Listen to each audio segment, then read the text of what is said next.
Olá, continuando a nossa série sobre a importância da equipe multidisciplinar no tratamento do câncer de cabeça e pescoço, hoje é um prazer ter comigo a doutora Emanuele Bochá, que é nutricionista e especialista em oncologia.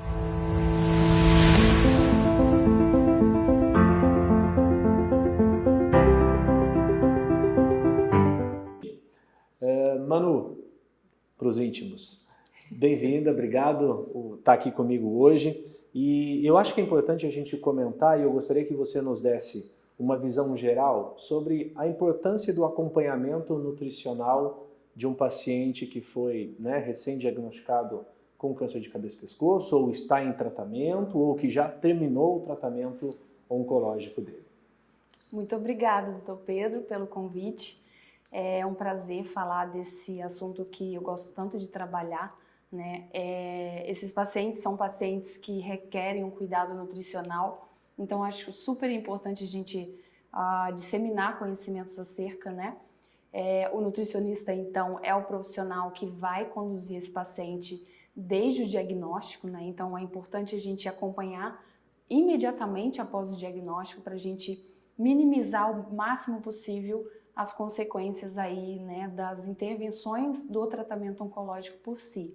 Né? A gente tem a cirurgia, a gente tem o tratamento sistêmico, a radioterapia, e são tratamentos que vão comprometer a capacidade do indivíduo de se alimentar. Então, uma série de efeitos colaterais que vão, na verdade, comprometer a capacidade que esse indivíduo tem de mastigar, de deglutir, né, de perceber o sabor do alimento.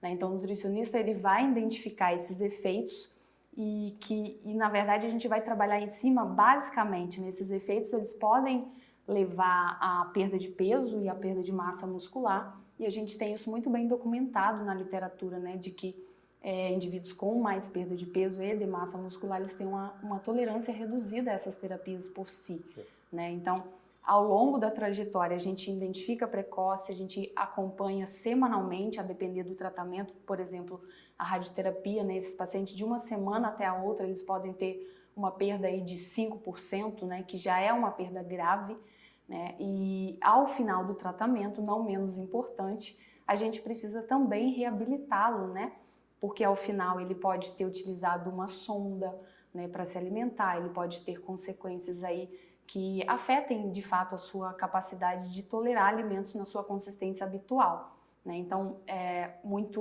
comum a gente alterar às vezes a consistência, porque ele não vai tolerar alimentos na consistência habitual, então vai precisar de uma alimentação mais líquida, pastosa, e isso vai gerar de alguma forma também um maior risco de perda de peso.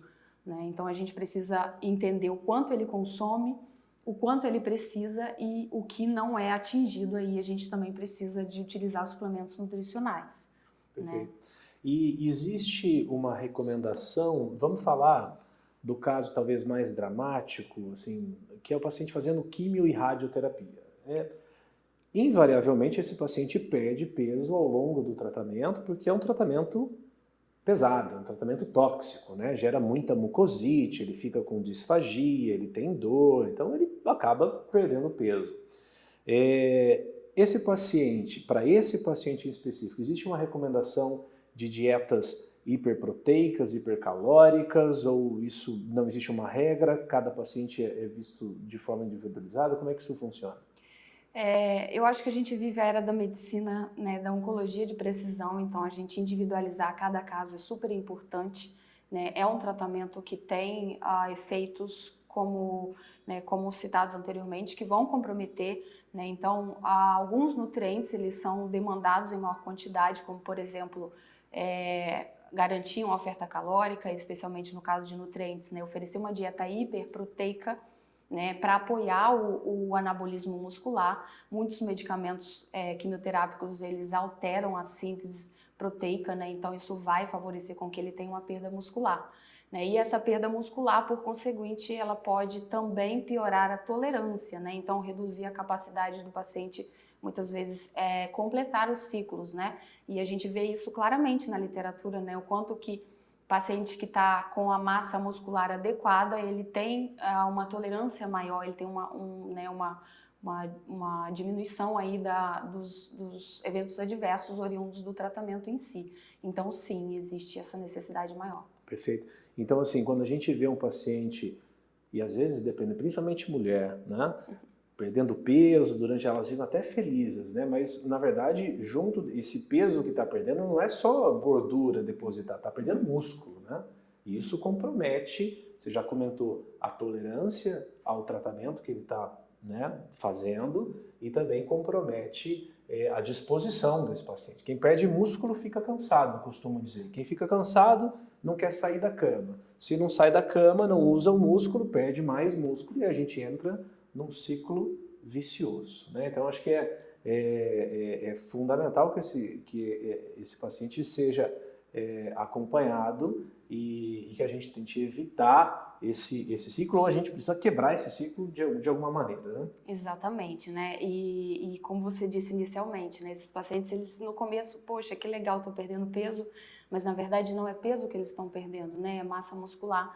E existe um paradigma muito grande, especialmente não só com mulheres, mas também com indivíduos obesos, né? Eles são altamente negligenciados, né? E de fato, quando nunca conseguiram perder peso, de repente estão perdendo peso e vão, de fato, poxa, que legal, né? Mas na verdade, esse é o risco ainda maior, né? Esses pacientes acabam muitas vezes recebendo uma dose maior que é baseada na superfície corporal de medicamentos, né? E tendo uma massa magra reduzida, obviamente a gente vai ter maior, né, efeitos colaterais, toxicidades aí. Perfeito. Então tem que ter essa atenção redobrada em relação à composição corporal. Manu, e agora a pergunta do dia, tá? Não é incomum o paciente, né, recém-diagnosticado, pode ser um câncer de cabeça e pescoço, pode ser um outro tumor, que chega no consultório e do dia para a noite, e às vezes até passou com um nutricionista que talvez não dedicado à parte de oncologia, e que proíbe esse indivíduo de comer tudo que ele sempre comeu ao longo da vida. Então, a minha pergunta, de forma bem objetiva, existe algum alimento que é proibido para um paciente oncológico que vai começar o seu tratamento?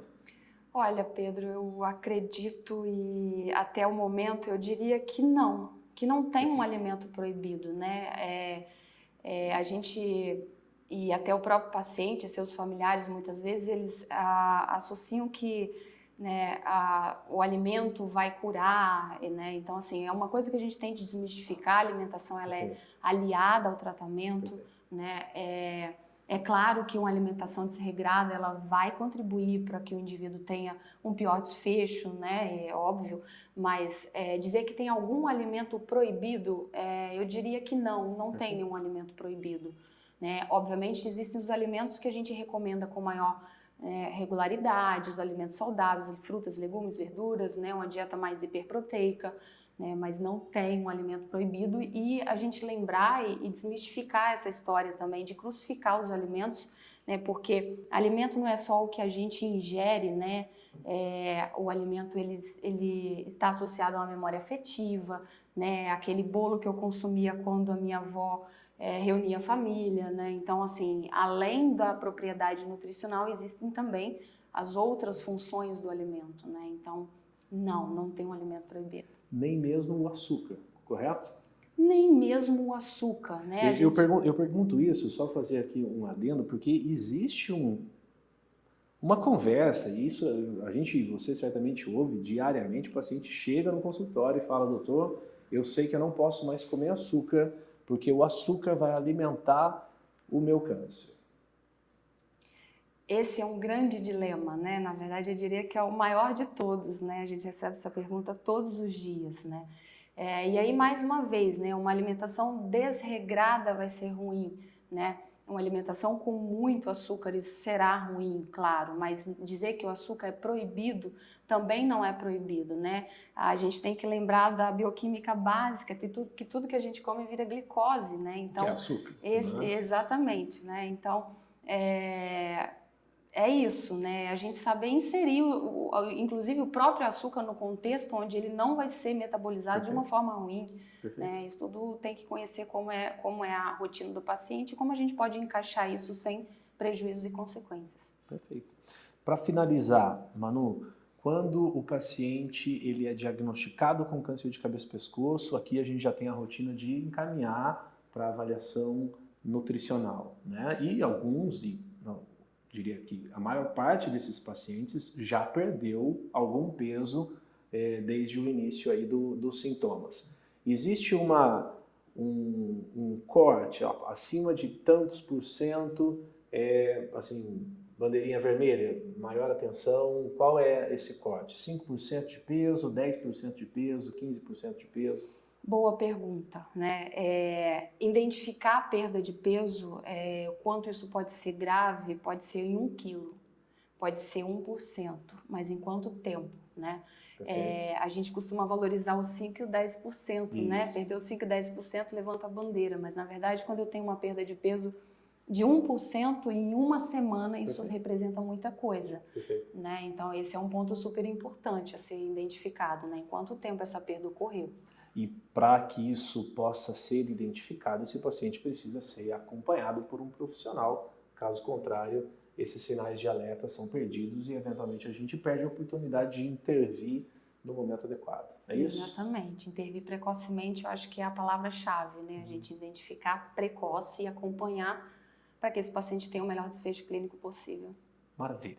Então, vejam, não é proibido comer açúcar, não é proibido comer carne de porco, mas é fundamental ter um nutricionista acompanhando durante o tratamento, antes do tratamento, depois do tratamento.